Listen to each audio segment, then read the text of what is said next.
इस चैनल को जरूर सब्सक्राइब करिएगा, ये बेल आइकन भी जरूर दबाइएगा। खूब सारा वीडियो आएगा, खूब सारा मजा आएगा। औलाद का मोह। दिलीप और सुधांशु नाम के दो भाई थे। दिलीप की शादी कावेरी के साथ हुई और सुधांशु की शादी माया के साथ। शादी के बाद दोनों भाई अपनी अपनी पत्नी के साथ खुशी खुशी रहा करते थे। दोनों भाइयों के परिवार एक ही घर में रहता था, साथ में खाना, साथ में घूमना। कुल मिलाकर दोनों भाइयों का परिवार खुशहाल परिवार था। कुछ सालों के बाद दिलीप की पत्नी कावेरी को एक बेटा हुआ। भैया, आज मैं बहुत खुश हूँ, चाचा बन गया हूँ मैं। हाँ भाई साहब, इस बच्चे के घर में आने से तो रौनक आ गई है। मैं सबको बताऊंगी कि मैं तो चाची बन गई हूँ, चाची। तुम दोनों कितने अच्छे हो। हमारे बच्चे के आने से ऐसे खुश हो रहे हो जैसे ये बच्चा तुम्हारा ही है। बस भैया, अब आपका बेटा इस दुनिया में आ गया ना, हम भी कोशिश करेंगे कि हमारा भी बच्चा जल्दी से इस दुनिया में आ जाए। और फिर आपका और हमारा बच्चा दोनों मिलकर दिन भर घर के आंगन में खेला करेंगे। कितना मजा आएगा ना। सच कहती हूँ माया, मैं भी उसी दिन का इंतजार कर रही हूँ जब तुम्हारी भी गोद भर जाएगी और मेरे बेटे को एक छोटा भाई या बहन मिल जाएगी। 1 साल बीत जाता है। दिलीप और कावेरी का बेटा अब 1 साल का हो चुका था, लेकिन सुधांशु और माया की कोई औलाद नहीं होती। माया, लगता है कि हमारी जिंदगी में बच्चे का सुख ही नहीं है। ऐसा क्यों कहते हैं? दिलीप भाई साहब का बेटा भी तो हमारा ही बेटा है ना। तुम्हारी बात बिल्कुल ठीक है माया, लेकिन फिर भी हमारा खुद का एक बच्चा होता तो कितना अच्छा होता। हाँ, कावेरी भाभी भी हमेशा कहती है उन्हें अपने बेटे के लिए एक छोटा भाई या बहन चाहिए। लेकिन देखिए ना, हमारी तो किस्मत ही कितनी खराब है। हमारे तो सारे ट्रीटमेंट भी फेल हो चुके हैं। डॉक्टर ने भी साफ साफ कह दिया है कि तुम कभी माँ नहीं बन सकती। वही तो सुधांशु, बहुत बुरी किस्मत है हमारी। लेकिन माया, हम अपनी किस्मत को इतना क्यों कोस रहे हैं? हम दिलीप भाई साहब के बेटे को अपने बेटे की तरह ही प्यार कर सकते हैं ना। हाँ जी, बिल्कुल सच कहा। मैं भी वैसा कर सकती हूँ। चाची हूँ, उसे छोटी माँ का प्यार नहीं दूंगी क्या? कुछ दिनों के बाद दिलीप का एक दोस्त दिलीप से मिलने के लिए आता है। अरे क्या बात है दिलीप, बधाई हो बधाई। और घर तो काफी बड़ा है तुम्हारा। वैसे तुमने अपने बेटे के बारे में क्या सोचा है? भैया, और क्या सोचेंगे, बस उसे पढ़ा लिखा कर अफसर बनाएंगे, उसकी पढ़ाई पर खर्च करेंगे। अरे भाभी, आपकी तो इतनी सारी प्रॉपर्टी है, आपको किस बात की चिंता? यह देकर एक बेटा ही तो है। तुम गलत समझ रहे हो। इस घर में मैं और मेरा छोटा भाई दोनों रहते हैं। इस घर का आधा हिस्सा मेरे छोटे भाई का है। अच्छा, कितने बच्चे हैं तुम्हारे छोटे भाई के? भैया, उनके साथ ना कुछ प्रॉब्लम है। मेरी देवरानी कभी माँ नहीं बन सकती। अरे फिर किस बात की चिंता?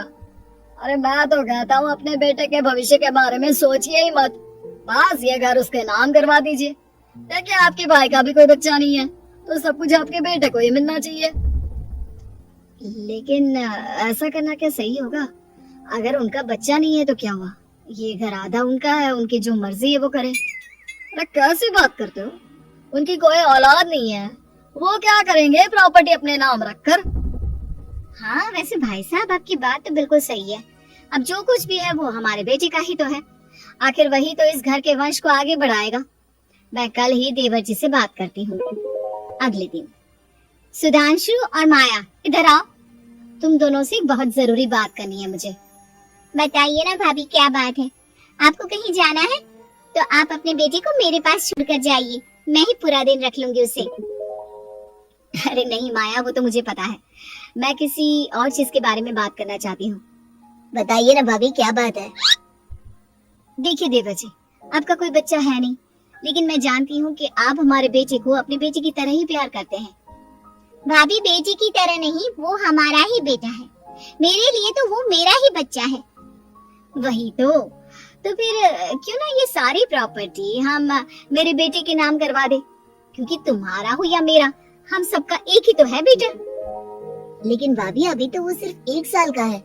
अभी से प्रॉपर्टी उसके नाम करवाने का क्या मतलब है? देखिए देवर जी, जो काम जितना जल्दी हो जाए ना उतना अच्छा। आने वाले वक्त का क्या भरोसा। भाभी भरोसा क्यों नहीं? हम तो हमेशा आपके बेटे को माँ बाप की तरह ही प्यार करेंगे। हाँ, लेकिन फिर भी मैं चाहती हूँ कि ये सारी प्रॉपर्टी मेरे बेटे के नाम हो जाए। अब मुझे नहीं लगता तुम दोनों को इसमें कोई भी परेशानी होगी, है ना? भाभी वैसे तो आप जो कह रही हैं वो बहुत जल्दबाजी है, लेकिन फिर भी अगर आपको ऐसा लगता है तो ठीक है, कल ही प्रॉपर्टी के पेपर बनवा लीजिए, मैं और माया उस पर साइन कर देंगे। इस तरह से अगले दिन प्रॉपर्टी के पेपर बनवाकर सारी प्रॉपर्टी दिलीप और कावेरी के बेटे के नाम पर करवा दी जाती है। कुछ दिनों के बाद सुधांशु, सुबह सुबह ये कौन लोग आ गए हैं तुम्हारे घर पर?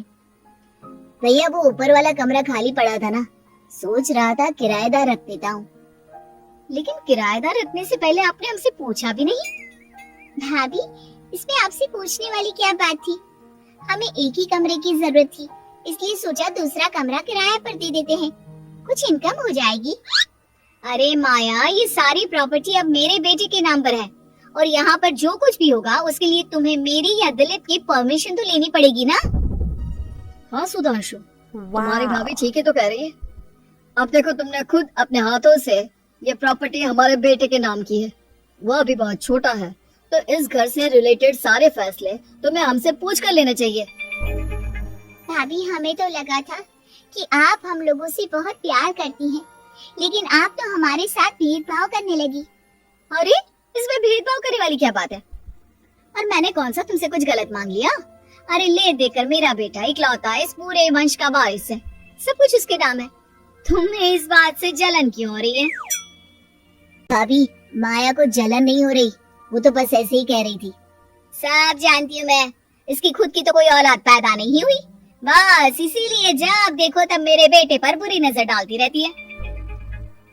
देखो माया, कावेरी तुमसे बड़ी है, वो जैसा कहती है वैसा करो।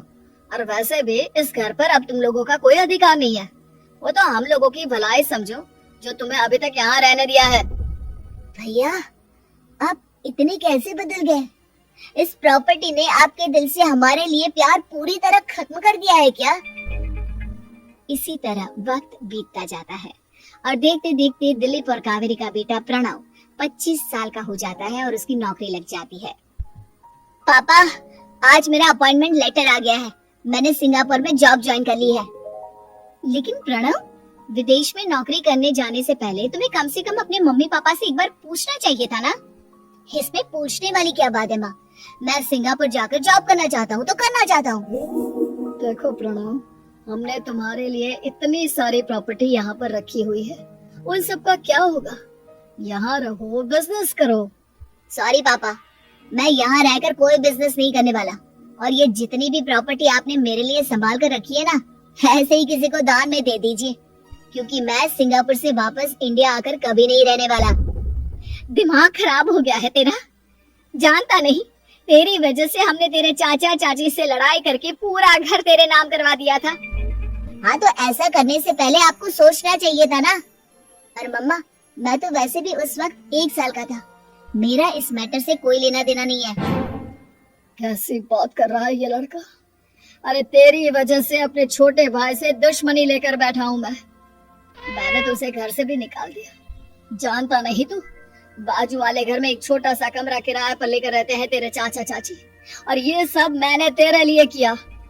देखिए पापा, आपने जो कुछ भी किया अपने लिए किया। मैंने आपसे कब कहा था कि मुझे ये प्रॉपर्टी और घर चाहिए? और वैसे भी अपने भाई के साथ इस तरह का बिहेव करके आपने कोई अच्छा काम तो किया नहीं।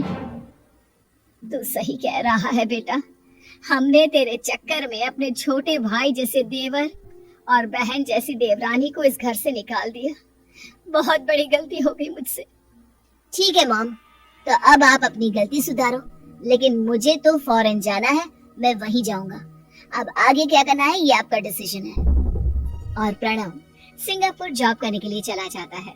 कुछ दिनों के बाद जब दिलीप और कावेरी को अपनी गलती का एहसास होता है तो वो सुधांशु के घर पहुंचती है। सुधांशु, माया, हमें माफ कर दो, हमसे बहुत बड़ी गलती हो गई। क्या हुआ भाभी? आज इतने सालों के बाद अब हम गरीब लोगों के घर क्या करने आई हैं? भाभी, हमने तो खुशी खुशी अपने भतीजे को सब कुछ दे दिया, अब हमारे पास कुछ भी नहीं बचा है। भाई मुझसे बहुत बड़ी गलती हो गई, जो तेरे जैसे भाई को मैंने प्रॉपर्टी के चक्कर में घर से निकाला, और जिसके लिए मैंने ये सब कुछ किया वो खुद ही विदेश चला गया।